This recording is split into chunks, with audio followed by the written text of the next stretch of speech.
잘 들리시나요? 네, 인사하겠습니다. 안녕하세요. 네, 오늘 그 말씀 시간에 이제 강단에 서서 좀 묵상한 말씀들을 함께 나눌 수 있는 기회를 또 허락해 주셔서 오늘 이 자리에 서게 됐습니다. 저도 지금 한 2주 지난주에 못 왔었으니까 좀 오랜만에 또 교회로 오는 것 같은데, 지난주에 그 단톡방에 이제 모임에 성도님들이 많이 못 와가지고 아쉽다라는 그 카톡을 봤었는데, 오늘도 살짝 그랬으면 좋겠다라고 생각했었는데, 오늘은 그것보다는 좀 많이 오신 것 같아서 좀 떨리긴 합니다. 제가 좀 아직 어리고 미숙하지만 성경을 읽으면서 분별한 내용들에 대해서 겸손하게 분별을 하면서 제가 느끼고 그리고 경험하고 있는 것들을 함께 나누고자 합니다.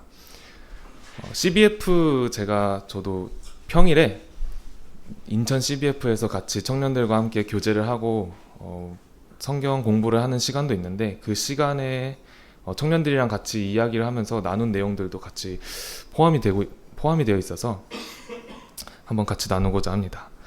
주제는 좀 다소 이제 뭐랄까 다소 좀 거창할 수 있는데, 제가 이제 제목은 우리는 하나님의 거룩한 성전이라고 제목을 지어봤습니다.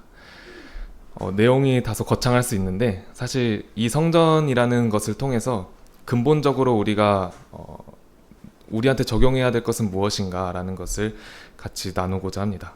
이 말씀의 시작은 고린도전서에 나오는 그 말씀들로 시작이 됐었는데, 고린도전서 3장 16절에 말씀이 언급되고 있습니다.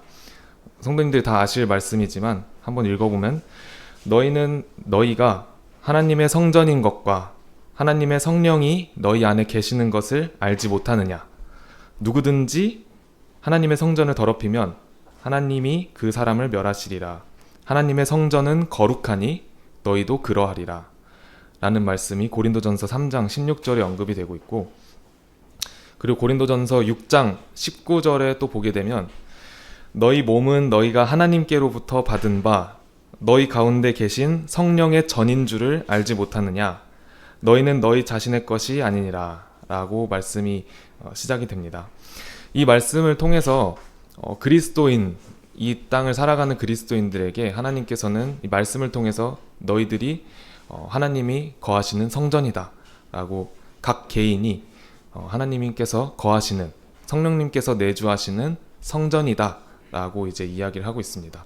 그래서 성전에 대한 이야기를 하게 되면은 엄청 가지가지 나눠지면서 엄청 할 이야기들이 많지만, 좀 근본적인 원리들에 대해서 한번 이야기를 해보고자 합니다.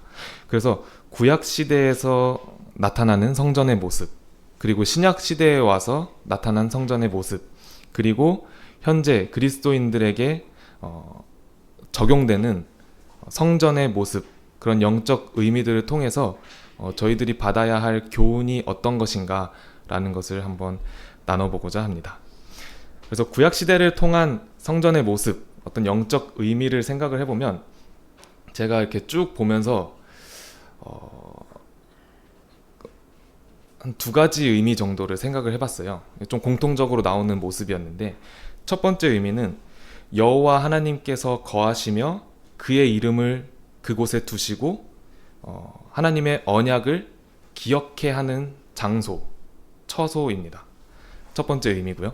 두 번째 의미는 언약 관계 가운데 거하는 하나님과의 관계를 기억하며, 그리고 그러한 언약을 이루시는 하나님을 경험함으로써 하나님께 기쁨의 제사를 드리는 장소, 이렇게 제가 묵상을 해봤을 때 이렇게 두 가지 의미가 나왔었습니다. 그래서 이 의미를 중점적으로 앞으로 이제 모습을 보게 될 텐데, 첫 번째 의미는 하나님께서 그의 이름을 두시고 그의 언약을 기억해 하는 장소, 그리고 두 번째는 그 언약 관계 가운데 있는 이스라엘 백성들이 하나님과의 관계를 기억하고, 그리고 하나님의 인도하심을 경험함으로써 하나님께 기쁨의 제사를 드리는 장소, 이렇게 두 가지 의미가 있을 것 같습니다. 그래서 하나님께서 거하시는 처소이며 하나님께 제사가 드려지는 장소라는 것을 알 수 있는데요. 좀 정확히는 여호와 하나님께서 그들과 이스라엘 백성들과 언약을 맺고 그 언약을 기억해 하는 장소, 그리고 그 언약대로 이스라엘 백성을 인도해 나가시는 그러한 곳인 것을 한번 알아볼 수 있습니다. 그래서 인간의 삶에 이스라엘 백성들에게, 구약시대를 관점을 보게 되면 이스라엘 백성들에게 그들에게 주인으로서, 그들의 삶의 주인으로서 언약을 맺으시며 그를 이루시는 하나님으로서 구약시대에 등장하는 모습을 알 수 있습니다. 이 성전이란 것이 왕정 시대, 그때 이스라엘의 왕이 통치하는 시대에 와서 어떤 물리적인 의미로서 성전 건물이 건축된 것이잖아요. 그래서 성전이라는 이름으로 계속 우리가 성전 하지만, 사실 제가 아까 말씀드린 첫 번째, 두 번째 의미로서 생각해보는 성전은 인간이 이 땅에 창조될 때부터 시작이 되었던 것을 우리가 기억할 수 있을 것 같습니다. 아담과 하와가 창조되고 에덴 동산에 하나님께서 그들을 옮기셨을 때, 하나님께서 직접적으로 그들의 삶 가운데 거하시면서 하나님과의 관계를 아담과 하와가 직접적으로 기억할 수 있고, 그리고 그들의 삶을 원래 인도해 나갔어야 할 그러한 관계였지만 아담과 하와가 타락을 하게 되면서 좀 그 세상의 흐름이, 인생이 바뀌게 되죠. 어찌됐든 그렇게 아담과 하와 때부터 그러한 원리가 적용되고 그러한 어떤 의미가 계속 이어져 왔던 것을 기억하게 됩니다. 그래서 처음으로 단을 쌓게 되는 모습을 그냥 이전에 아담과 하와, 그리고 그 사이에 많은 인물들이 있지만 저는 아브라함부터 한번 시작을 해보면, 처음으로 아브라함이 단을 쌓고 여호와의 이름을 부르는 그 장면이 있습니다. 창세기 12장에 나오는 장면인데, 하나님께서 가장 처음 아브라함에게 역사하셔서 가나안 땅으로 가라, 내가 그 땅을 너에게 주겠다라고 언약을 맺으시는 모습을 보고, 그리고 아브라함은 그러한 하나님을 바라보고 자신이 살던 고향에서 모든 것을 내려놓고 하란 땅에서 떠나서 가나안 땅으로 넘어오게 됐죠. 그 가나안 땅에 넘어오게 되면서 여러 가지 기근과 또 가나안 땅에 원래 살고 있던 백성들, 그런 모습을 보면서 아브라함이 정착하지 못할 때 하나님께서 다시 한 번 더 그곳에서 임재를 역사하셔서 아브라함과의 그 언약을 다시 한번 기억나게 해주십니다. 창세기 12장 7절에 나와 있는데, 여호와께서 아브라함에게 나타나 이르시되 내가 이 땅을 내 자손에게 주리라 하신지라. 자기에게 나타나신 여호와께 그가 그곳에서 제단을 쌓고 여호와의 이름을 불렀더라 라고 하는 말씀이 나오게 됩니다. 그래서 하나님께서 그들과 언약을 맺으시면서 그의 언약을 기억해 하는 장소로서 이 아브라함 앞에 나타나시는 거죠. 그리고 그곳에 아브라함은 단을 쌓고 여호와의 이름을 부르게 됩니다. 이러한 모습이 계속 나오게 돼요. 그 아브라함의 아들 이삭의 모습에도 나오게 되는데, 창세기 26장에 나오는 내용인데, 블레셋 사람들의 핍박으로 인해서 어려워하고 있는 이삭이 하나님을 만나게 됩니다. 창세기 26장 23절에서 25절 말씀에 나오는데 따로 읽지는 않겠습니다. 그래서 블레셋 사람들의 핍박 가운데 이삭은 하나님을 만나게 되고, 그 하나님께서 아브라함과 맺었던 그 언약을 이삭에게 다시 한번 상기시켜 줍니다. 그래서 너로 인해 가나안 땅을 너에게 주겠다, 이러한 언약들을 상기시켜 주고, 그곳에서 이삭이 또 다시 한번 단을 쌓고 여호와의 이름을 부르고 제사를 드리는 그러한 모습이 나타나게 됩니다. 그리고 그 다음 야곱, 아까 예배 시간에도 잠깐 언급이 됐던 내용인데, 창세기 28장 10절부터 19절에 나오는 내용인데, 아내를 얻기 위해서 외삼촌 라반의 집으로 향하는 여정 속에서 야곱이 돌을 베고 자게 되죠. 그곳에 이제 그 상황 가운데 야곱은 어떤 불안함과 막연함이 있을 수도 있었겠지만 그곳에서 하나님께서 환상 중에 야곱에게 임재하시죠. 그래서 나타나셔서 야곱에게 하나님과의 그 언약을 다시 한번 상기시켜주는 장면이 나오게 됩니다. 그리고 그곳을 야곱은 베델이라고 칭하게 되죠. 그래서 하나님을 만났고 하나님과의 언약이 맺어지는 장소이며, 그리고 하나님께서 그 언약을 다시 한번 상기시켜주고 기억하게 하는 장소로서 이 단을 쌓았던 곳, 그곳이 그런 장소로서 계속 기억이 되고 나타나고 그 명칭이 생기고 그러는 것을 볼 수 있습니다. 그렇게 이제 시간이 흘러서 모세를 통해서 성막이라는 것이 제정이 되죠. 이 제정이 되면서 구체적인 제사 의식이 시작되게 되는 겁니다. 그래서 민수기 9장에 보면은 하나님의 명령 아래에 성막이 완성이 됩니다. 그리고 그 안에서 이스라엘 백성들과 맺은 언약을 하나님께서 다시 한번 상기시켜 주시고, 그렇게 성막이 완성되었을 때 여호와의 영광이 충만하였고, 그리고 그들을 직접적으로 인도하시는 하나님의 모습을 보게 됩니다. 광야의 삶에서 보게 되면 민수기 9장 15절에서 23절에 보시면은 구름으로써 성막 위에 하나님께서 거하시고, 그리고 낮에는 구름 기둥, 밤에는 불 기둥으로써 이스라엘 백성들을 보호하시면서, 그리고 하나님의 인도하심에 따라 이스라엘 백성들이 행진하는 그 광야의 여정을 이어가는 그러한 모습을 볼 수 있습니다.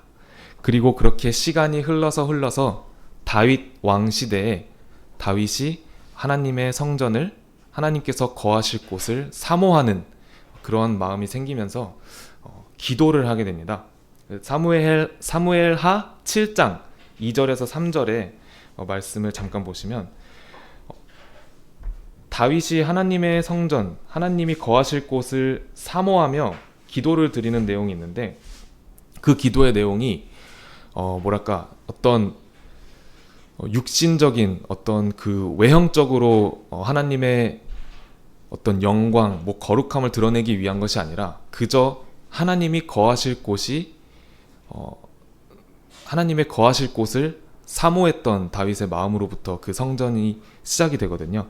사무엘하 7장 2절 3절을 보시면, 왕이 선지자 나단에게 이르되 볼지어다 나는 백향목 궁에 살거늘 하나님의 궤는 휘장 가운데에 있도다.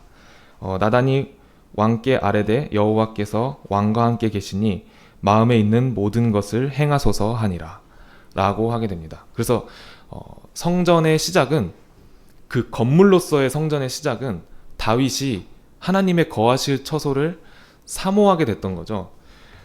말씀에서 보신 것처럼 다윗 본인은 백향목 궁에 거하는데 하나님께서 거하시는, 그때 당시 하나님께서 거하시는 그 언약궤는 그저 휘장 가운데 거하는 그 모습을 보면서 하나님의 성전을 사모했고 하나님의 성전을 건축하기를 원했던 그러한 모습이 나오게 됩니다. 그래서 이 모습에서 다윗은 철저하게 자기 자신보다 참 하나님을 사모했던 마음이 또 드러나게 되는 것입니다. 그리고 솔로몬이 그 왕위를 이어받으면서 성전을 건축하게 되죠. 그래서 열왕기상 8장에 보시면은 성전을 건축하고 나서 성전이 건축이 끝나고 여호와의 영광 아래에 기도하는 솔로몬의 모습도 나오게 됩니다. 그렇게 이스라엘 성전의 역사라고 해야 되나요? 그런 식으로 이제 이어져 왔던 거죠. 그래서 아까 처음 말씀드렸던 성전의 어떤 영적 의미라고 해야 될까요? 제가 그냥 따로 명칭을 한 건데, 성전의 영적 의미를 바라보게 되면은 여호와 하나님께서 그 이름을 두시고 거하시는 곳이며, 여호와 하나님과 그 인간들 사이에 맺은, 이스라엘 백성들 사이에 맺은 그 언약을 기억해야 하는 장소로서 우리가 이해할 수 있습니다. 그리고 이제 구체적인 제사 의식이나 이런 것들은 성막 때부터 시작이 되었지만 그 전에도 아브라함이 멜기세덱을 만나서 떡과 포도주로 하나님께 제사를 드리는 장면도 있었고요. 노아가 홍수가 다 끝나고 나서 그 짐승들을 통해서 하나님께 제사를 드리는 모습도 있게 되고, 아벨 또한 그 이전에 있던 아벨 또한 하나님의 방법대로 제사를 드리는 모습을 보게 됩니다. 그래서 두 번째 의미로서는 하나님과의 관계를 기억함으로 하나님께 드려지는 예배가 나타나는, 이루어지는 장소라는 것이죠. 그래서 이 부분이 구약 시대를 통해서 드러난 성전의 어떤 의미, 진정한 의미라고 생각을 해보게 됐습니다. 그 건물이 중요한 것이 아니라, 그 성막이 중요한 것이 아니라 그것이 어떻게 이루어졌는지를 생각을 해볼 때 그러한 영적 의미가 있었다라는 것을 우리가 기억해 볼 수 있습니다. 자, 그럼 신약 시대에 와서는 성전이라는 게 어떻게 바뀌었는지 또 찾아보니까, 신약 시대에 와서는 예수 그리스도가 곧 하나님의 성전이다 라고 이야기를 하고 있습니다. 언급되는 말씀이, 가장 제일 처음으로 먼저 언급되는 말씀이 요한복음 2장에 나오는 말씀일 텐데요.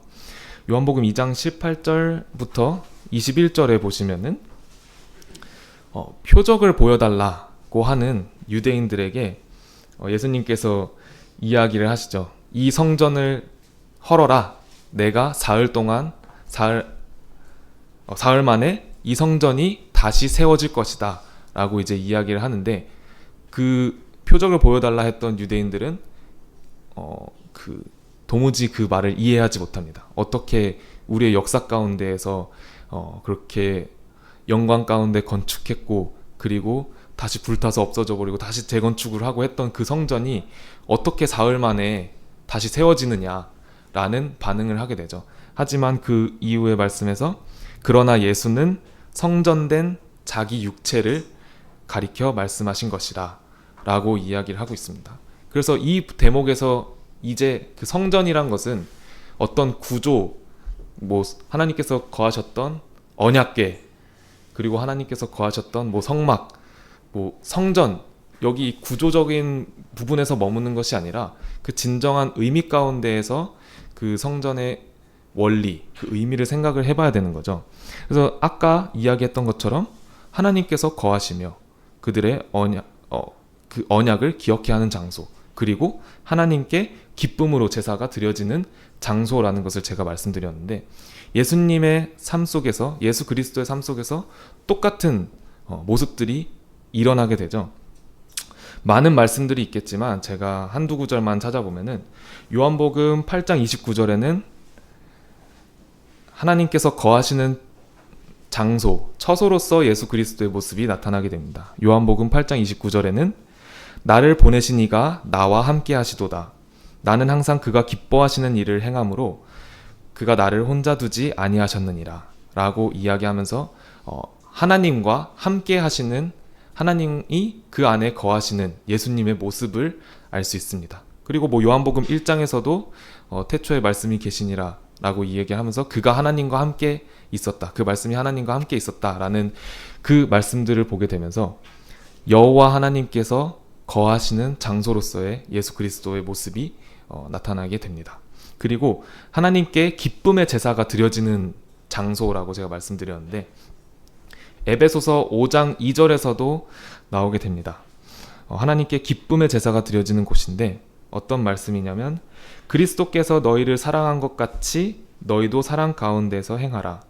그는, 예수 그리스도는 우리를 위하여 자기 자신을 버리사 향기로운 제물과 희생 제물로 하나님께 드리셨느니라 라고 하면서 하나님께 그 제물로서 그 자기 자신을 드리는 어떤 제사, 예배로서 그 예수 그리스도의 모습이 나타나게 됩니다.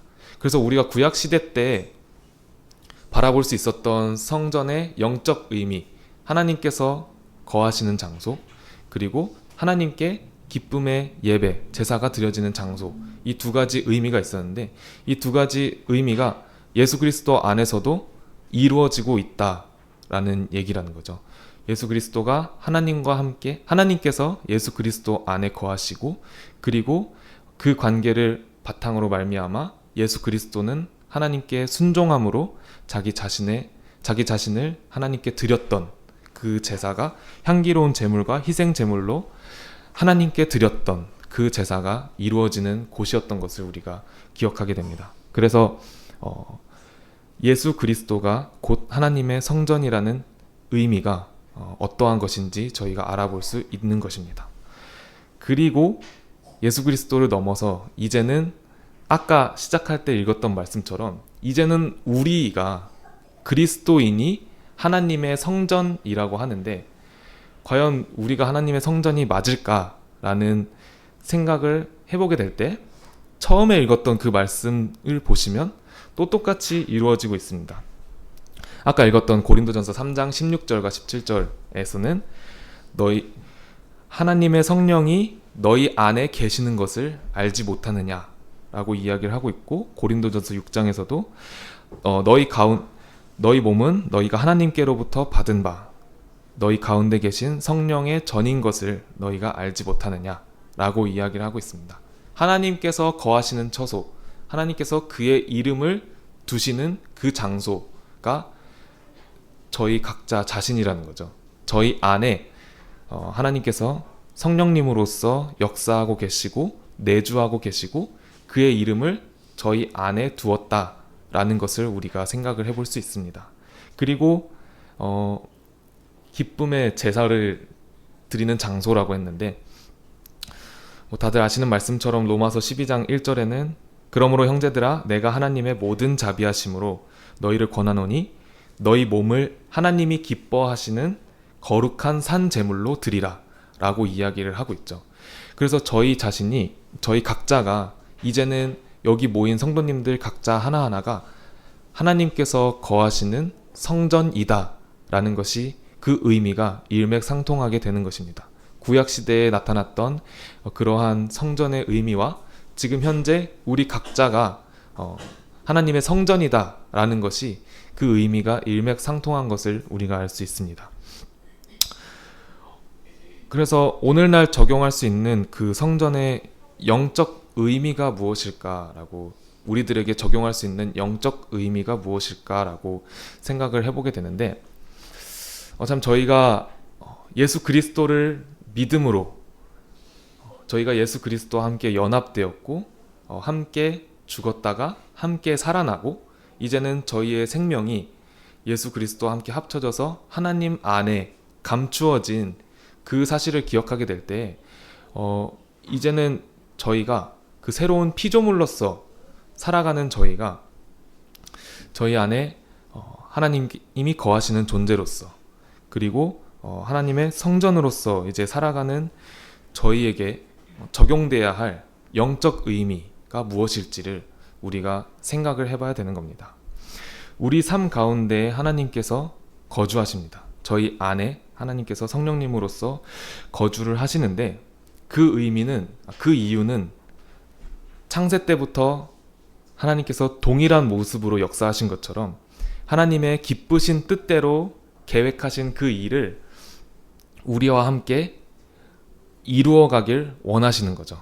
그렇기 때문에 이스라엘 백성 아브라함과 언약을 맺으셨고, 그리고 그 이후에 그 자손들과 계속 언약을 맺으셨고, 그리고 그들을 인도해 나가시는 하나님의 모습을 볼 수 있습니다. 그리고 신약시대에 와서는 이제 예수 그리스도를 통해서 저희가 하나님 앞에 회복이 되어져서 이제 하나님께 속한 저희들이 하나님께서 창세 전에 계획하신 그 뜻대로 저희들과 함께 그 뜻을 이루어 가길 원하시는 모습을 우리가 바라볼 수 있습니다. 구약시대에는 하나님께서 직접 그렇게 그 언약을 맺으시고 그들을 인도하시고, 그리고 그 언약을 기억해야 하는 어떤 그 모습으로서 하나님께서 직접적으로 역사하시던 때도 있었고, 그리고 선지자와 사사들을 통해서 역사하시던 때도 있었고, 그리고 신약시대에 와서는 그리스도를 통해서 역사하셨고, 그리고 오늘날 여기 모인 오늘날 은혜의 시대에 와서는 보혜사, 성령님으로서 저희 안에 역사하고 계시고 이 역사하고 계시는 하나님께서 그 하나님과의 언약 그리고 하나님의 뜻을 밝히 알리시고 가르치시는 모습을 우리가 알 수 있습니다. 그리고 하나님께 드려지는 영적 예배가 있었는데요. 두 번째 의미. 그 의미로서는 제사의 참된 의미는 구약 시대에 많이 언급된 내용이었는데 딱 성막 그때 이렇게 제사를 제정하고 이런 것들 가운데에서 많이 이제 언급된 말씀들이었는데 나는 너희를 애굽에서 인도하여 낸 여호와니라 라고 하는 그러한 말씀들이 많이 언급이 됩니다.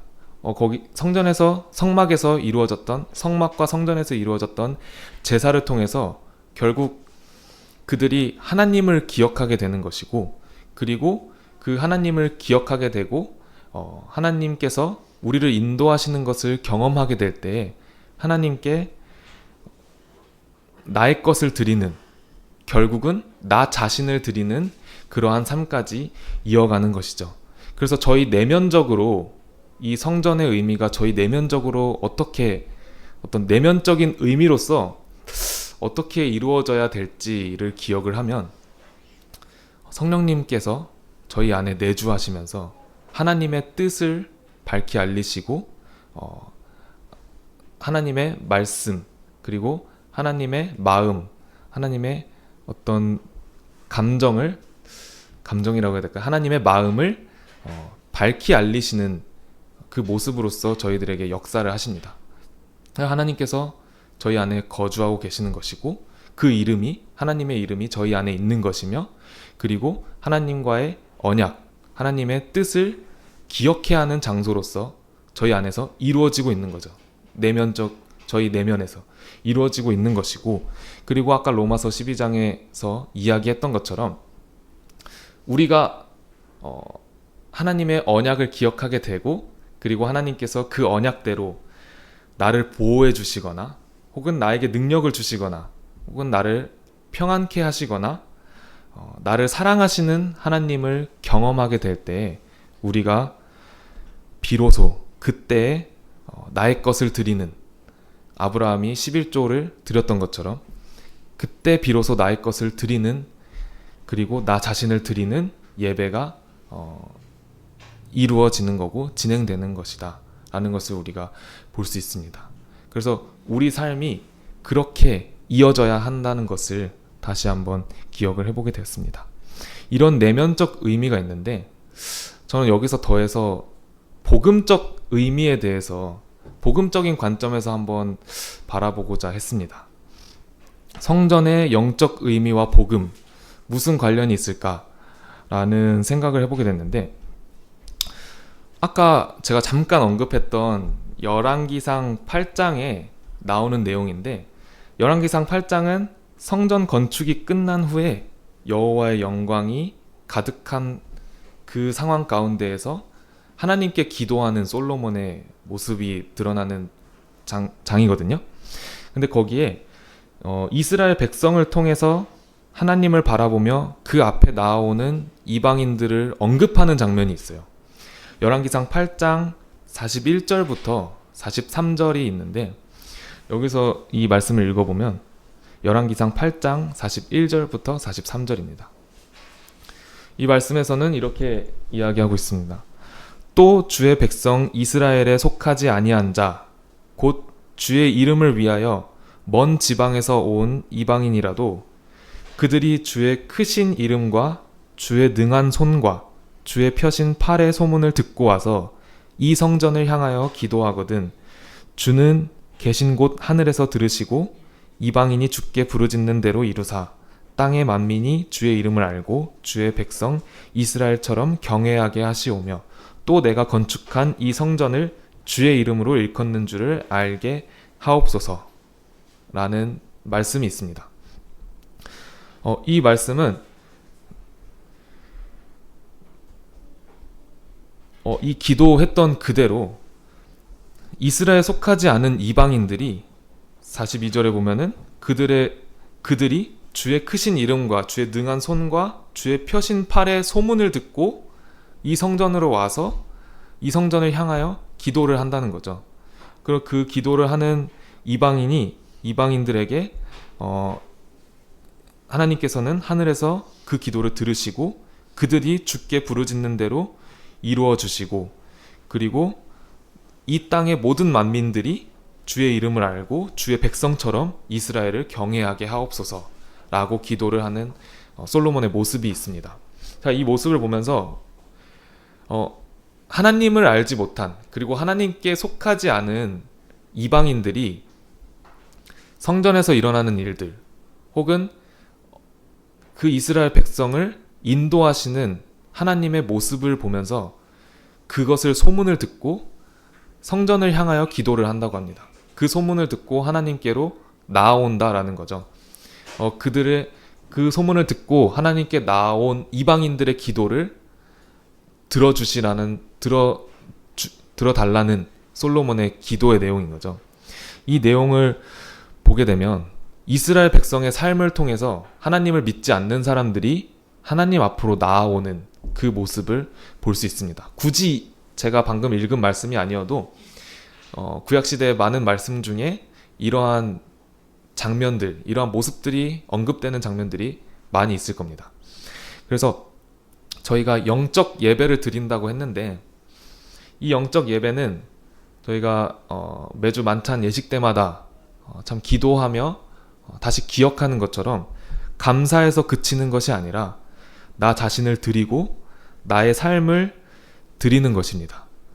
그리고 그것을 통해서 하나님이 전적으로 내 삶의, 내 인생의 주관자가 되시는 것이고, 구약시대 이스라엘 백성들이 광야의 삶 속에서 정말 크신 능력으로 그들을 인도하셨던 하나님을 보면서, 그리고 이스라엘 국가 시대 때에도, 왕정 국가 시대 때에도 정말 어찌할 수 없는 능력으로 그들을 보호하시고 그들을 승리케 하시고 그들을 인도하셨던 그 하나님의 모습을 바라보면서 그 하나님께로 나아오는 이방인들이 분명히 있었다는 거죠. 그들의 삶을 보면서 그 이방인들은 하나님의 존재를 경험하게 되는 것입니다. 그로 인해서 경외하는 마음으로 하나님 앞에 나오는 이방인들이 있었고, 그 이방인들을 하나님께서는 받아주시며 보호하시고 구원하시는 것입니다. 하나님께서 이스라엘 백성을 선택하신 이유가 무엇일지 우리가 생각해 볼 필요가 있을 것 같습니다. 그리고 오늘날 시대에 와서는 이미 하나님의 생명 가운데에서 이미 하나님께로 생명이 속해져 있고 영생의 삶이 보장된 그리스도인들에게, 우리들에게 굳이 이 땅에서의 삶을 허락하신 이유가 무엇일지, 이 땅에서의 삶을 살게 하고 그 하나님과 함께 하나님의 사역에 동참하게 하시는 그 이유가 무엇인지 우리가 생각해 볼 필요가 있으며, 결국 하나님의 독생자이시면서 그분과 동등되었던 예수 그리스도가 굳이 이 땅에 내려왔던 이유는 무엇일지 우리가 생각을 해봐야 되는 것 같습니다. 성전을 통해서 제가 이렇게 너무 내용이 좀 많은 것 같아서 되게 빠르게 이야기했는데, 이 부분에 대해서 제가 아직은 이렇게 잘 정리를 하면서 말씀을 드리는 게 좀 어려운 것 같습니다. 하지만 결론적으로 요약을 하자면 성전을 통해서 알아볼 수 있는 이제 두 가지의 영적 원리가 있다라고 말씀드렸습니다. 하나님께서 거하시는 처소이며 하나님께 제사를 드리는 장소라는 것. 그 두 가지 영적 원리를 통해서 우리의 내면적 자아가, 그러니까 그리스도인으로서의 자아가 강건하여지는 삶을 살아야 되는 것입니다. 저희 속사람이 강건하여진다라는 표현을 하게 되잖아요. 그러니까 결국 하나님께서 내 안에 거주하시고 하나님께서 나와 함께 하시고 하나님께서 그 이루실 뜻을 저희에게 밝히 알리시고 그 뜻에 동참하는 자로서 저희들을 선택하시고 그리고 그것을 그로 인해서 저희들을 보호하시고 사랑하시고 긍휼히 여기시고 저희들을 인도하시는 그 하나님을 저희가 기억하게 되고, 그리고 그 하나님을 점점 경험하면 경험할수록 나 자신을 드리길 원하는, 나 자신을 하나님께 드리길 원하는 영적 예배를 드리는 삶으로 이어진다라는 것이죠. 그렇게 우리의 내면적 자아, 속사람이 강건해지는 삶을 살아가게 된다면 저의 인생 가운데에서, 여기 모인 성도님들의 인생 가운데에서 하나님께서 실제로 역사하시며 저희들을 이끌어 가시겠죠. 그리고 그 하나님께서 실제로 역사하시고 이끌어 가시는 그 모습을 바라보는 존재들이 분명히 있다라는 것입니다. 그들이 결국 하나님께서 이 땅에 참 저희들의 삶을 허락하신 이유는 저희가 이미 구원을 받았고 이미 하나님께 속해 있는 존재이고 이미 영생이 허락된 삶인데, 굳이 우리가 여기서 열심히 살아가야 되는 이유, 하나님의 뜻과 하나님의 나라가 세워지길 원하는 그 기도를 드리면서 살아가야 하는 그 이유는 하나님을 믿는 자들로 하여금 하나님을 믿지 않는 자들이 하나님 앞으로 돌아오게 하는 그 하나님의 뜻이 있다라는 것입니다. 그것이 하나님께서 이스라엘 백성을 선택하셨고 그 이스라엘 백성들을 직접적으로 이끄셨고 그들을 통해서 자기 자신을 드러내셨던 이유이고, 그리고 그리스도가 이 땅에 내려와서 복음을 전했던 이유이고, 이제는 저희들에게 그 맡겨진 책임이며 역할인 것을 한번 생각을 해보게 됐습니다. 그래서 참 정리가 어려웠는데 지금도 제가 말을 하면서 너무 그냥 나열만 한 것 같아서 이게 지금 제가 다시 들으면 어떻게 들을지 모르겠는데, 우리가 우리 자신이 너희는 성령님께서 너희 안에 거하시는 하나님의 전인 줄을 알지 못하느냐라고 성경에서는 이야기를 하고 있습니다. 그냥 하나님, 나는 하나님의 성전이지, 하나님의 성전이 거룩해져야 되니까 나도 거룩한 삶을 살아야지, 나도 경건한 삶을 살아야지, 이것이 아니라 저희가 참 속사람부터 하나님께서 성령님으로서 내 안에 거주하는 하나님과 마주하며, 그리고 그러한 하나님과의 관계가 형성이 되면서 하나님의 뜻, 하나님의 언약이 무엇인지, 하나님과 우리 사이에, 나 사이에 맺은 언약이 무엇인지 기억하게 되고, 그리고 그 뜻대로, 그 언약대로 나의 삶을 인도하셨던, 과거를 되돌아보면서 나의 삶을 인도하셨던 하나님의 모습을 바라보게 될 때, 정말 하나님의 임재하심, 그 역사하심을 우리가 알게 되고 느끼게 되고 경험하게 됩니다. 그리고 그렇게 경험을 하게 될 때, 그렇게 느끼게 될 때 비로소 하나님께 내 자신을 드리는 삶을 살게 되는 거죠. 우리 내면적 자아로서는, 우리 내면적 신앙적으로서는 이러한 삶이 이루어져 가면서 계속 시간이 지나면 지날수록 성화에 대한 이야기, 믿음의 성장에 대한 이야기가 다 일맥상통한 이야기인 것 같습니다. 그렇게 경험하면 경험할수록 나 자신을 내려놓고 나 자신을 하나님께 드리는 삶이 쭉 이어지게 되는 거죠. 그것은 누가 너는 거룩해져야 돼, 너는 경건해져야 돼 라고 해서 하는 것이 아니라 점점 하나님의 뜻이 나의 뜻이 되고, 점점 내가 생각하는 것들, 내가 행동하는 것들이 하나님의 영광을 위해서 하는 행동들이 되게 되는 것이죠. 그 삶을 살아가는 가운데에 그들은 평안과 기쁨으로, 저희 청년회에서도 사도행전을 공부하고 있는데, 그곳에서 사도들이 아무리 핍박과 고난을 당하고 채찍질을 당하고 해도 그들이 기쁨 가운데 오히려 하나님께 자기 자신을 드렸던 삶처럼 그렇게 살아가게 되는 거죠. 그리고 그렇게 살아가는 그 사람들을 보는 이방인들이, 하나님을 믿지 않는 사람들이 그들의 삶을 보면서 하나님의 존재하심을, 하나님께서 역사하심을 느끼게 되고 그들을 통해서 경험을 하게 되는 거죠. 아브라함을 통해서 모든 복이, 아브라함이 복의 근원이 되고, 아브라함을 통해서 그 복이 세상으로, 다른 민족으로 흘러나가는 것처럼 저희들의 삶을 통해서 성전이라고 하는 저희들의 삶, 그리고 제사가 드려지는 그 모습을 보게 되면서 참 복음적 의미로서는 그렇게 하나님을 믿지 않는 사람들이 저희들을 바라보며 참 하나님을 경험하게 되는 그러한 삶까지 이어지는 것이 하나님께서 원하시는 뜻인 것 같다라는 분별을 하게 되었고 묵상을 하게 되었습니다. 그래서 참 여기서 더 그 주제가 디테일해지면은 우리가 그 CBF를 하게 되니까 청년들이랑 뭐 그런 거를 이제 이야기를 많이 하죠.